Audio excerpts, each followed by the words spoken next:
President.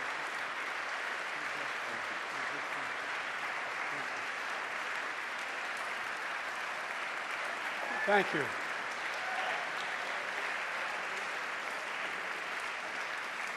Thank you, Jen. Please. Thank you, Stu Eisenstadt, for that introduction, for your leadership in the United States Holocaust Memorial Museum. You're a true scholar and statesman and a dear friend. Speaker Johnson, Leader Jeffries, members of Congress, and especially the survivors of the Holocaust. My mother were here, she'd look at you and say, God love you all. God love you all. Abe Foxman and all other survivors who embody absolute courage and dignity and grace are here as well. During these sacred days of remembrance, we grieve, we give voice to the 6 million Jews who were systematically targeted and murdered by the Nazis and their collaborators during World War II. We honor the memory of victims, the pain of survivors, the bravery of heroes who stood up to Hitler's unspeakable evil, and we recommit to heading and heeding the lessons that one of the darkest chapters in human history, to revitalize and realize the responsibility of never again. Never again, simply translated for me, means never forget. Never forget. Never forgetting means we must keep telling the story. We must keep teaching the truth. We must keep teaching our children and our grandchildren. And the truth is, we're at risk of people not knowing the truth. That's why growing up, my dad taught me and my siblings about the horrors of the Shoah at our family dinner table. That's why I visited Yad Vashem with my family as a senator, as vice president, and as president. And that's why I took my grandchildren to Dachau, so they could see and bear witness to the perils of indifference, the complicity of silence in the face of evil that they knew was happening. Germany, 1933. Hitler and his Nazi party rise to power by rekindling one of the world's oldest forms of prejudice and hate, antisemitism. His rule didn't begin with mass murder. It started slowly across economic, political, social, and cultural life. Propaganda demonizing Jews, boycotts of Jewish businesses, synagogues defaced with swastikas, harassment of Jews in the street and in the schools, anti-Semitic demonstrations, pogroms, organized riots. With the indifference of the world, Hitler knew he could expand his reign of terror by eliminating Jews from Germany, to annihilate Jews across Europe through genocide the Nazis called the final solution. Concentration camps, gas chambers, mass shootings. By the time the war ended, 6 million Jews, 1 out of every 3 Jews in the entire world, were murdered. This ancient hatred of Jews didn't begin with the Holocaust. It didn't end with the Holocaust either, or even after our victory in World War II. This hatred continues to lie deep in the hearts of too many people in the world, and it requires our continued vigilance and outspokenness. That hatred was brought to life on October 7th in 2023. On the sacred Jewish holiday, the terrorist group Hamas unleashed the deadliest day of the Jewish people since the Holocaust. Driven by ancient desire to wipe out the Jewish people off the face of the earth, over 1,200 innocent people, babies, parents, grandparents, slaughtered in their kibbutz, massacred at a music festival, brutally raped, mutilated, and sexually assaulted. Thousands more carrying wounds, bullets and shrapnel from the memory of that terrible day they endured. Hundreds taken hostage, including survivors of the Shoah. Now, here we are, not 75 years later, but just 7.5 months later. And people are already forgetting. They're already forgetting that Hamas unleashed this terror. It was Hamas that brutalized Israelis. It was Hamas who took and continues to hold hostages. I have not forgotten, nor have you, and we will not forget.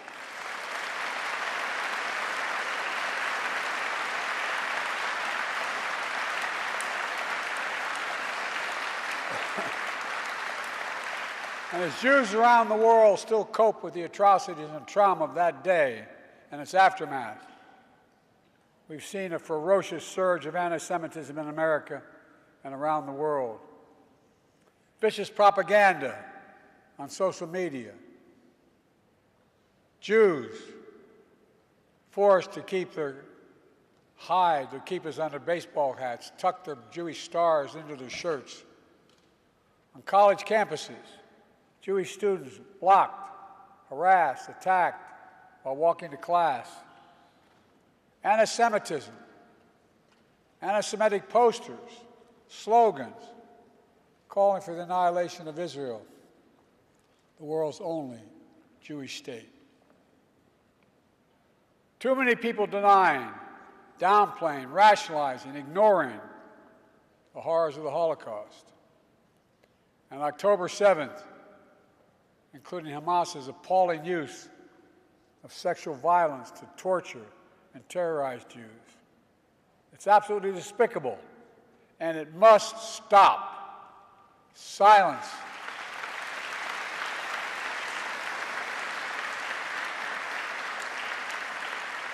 Silence and denial can hide much, but it can erase nothing. Some injustices are so heinous, so horrific, so grievous, they cannot be buried, no matter how hard people try. In my view, a major lesson of the Holocaust is, as mentioned earlier, was not inevitable. We know hate never goes away, it only hides. And given a little oxygen, it comes out from under the rocks. We also know what stops hate. One thing, all of us. The late Rabbi Jonathan Sacks described anti-Semitism as a virus that has survived and mutated over time. Together, we cannot continue to let that happen. We have to remember our basic principles as a nation. We have an obligation. We have an obligation to learn the lessons of history so we don't surrender our future to the horrors of the past. We must give hate no safe harbor against anyone. Anyone. From the very founding, our very founding, Jewish Americans, who represent only about 2% of the U.S. population, have helped lead the cause of freedom for everyone in our nation. From that experience, we know scapegoating and demonizing any minority is a threat to every minority and the very foundation of our democracy. So in moments like this, we have to put these principles that we're talking about into action. I understand people have strong beliefs and deep convictions about the world. In America, we respect and protect the fundamental right to free speech, to debate and disagree, to protest peacefully, and make our voices heard. I understand that's America, but there is no place on any campus in America, any place in America, for anti-Semitism or hate speech or threats of violence of any kind.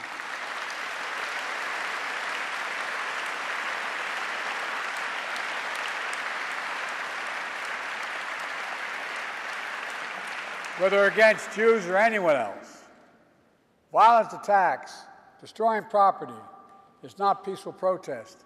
It's against the law. And we are not a lawless country. We're a civil society. We uphold the rule of law. And no one should have to hide or be brave just to be themselves.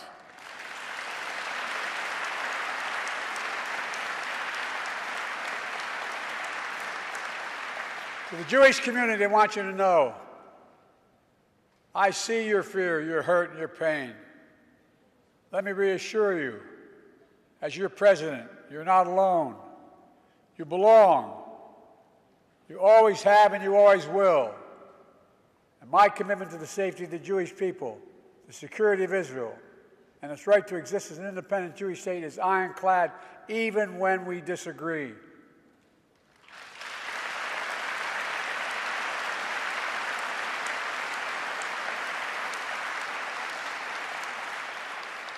My administration is working around the clock to free remaining hostages, just as we have freed hostages already, and will not rest until we bring them all home.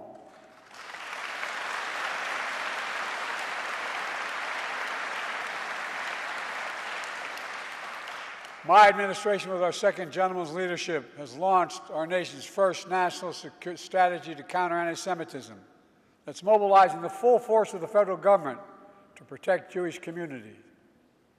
But we know this is not the work of government alone or Jews alone. That's why I'm calling on all Americans to stand united against antisemitism and hate in all its forms.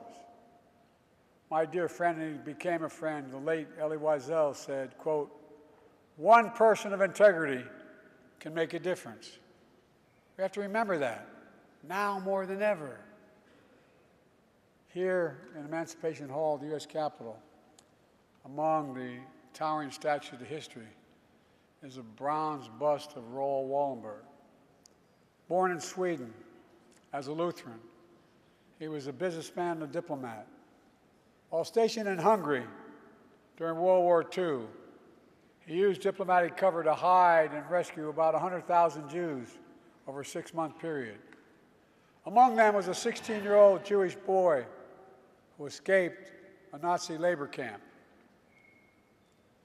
After the war ended, that boy received a scholarship from the Hillel Foundation to study in America. He came to New York City penniless, but determined to turn his pain into purpose, along with his wife, also a Holocaust survivor.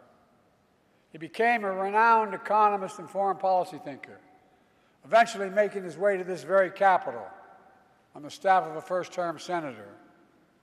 That Jewish refugee was Tom Lantos, and that senator was me.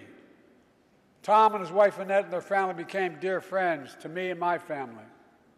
Tom would go on to become the only Holocaust survivor ever elected to Congress, where he became a leading voice on civil rights and human rights around the world. Tom never met Raoul, who was taken prisoner by the Soviets, never to be heard from again. But through Tom's efforts, Raoul's bust is here in the Capitol. He was also given honorary U.S. citizenship, only the second person ever after Winston Churchill. The Holocaust Museum here in Washington is located on a road in Raoul's name. The story of the power of a single person to put aside our differences, to see our common humanity, to stand up to hate, and its ancient story of resilience from immense pain, persecution, to find hope, purpose, and meaning in life, we try to live and share with one another. That story endures. Let me close with this. I know these days of remembrance fall on difficult times. We all do well to remember. These days also fall during the month we celebrate Jewish American heritage. A heritage that stretches from our earliest days to enrich every single part of American life today.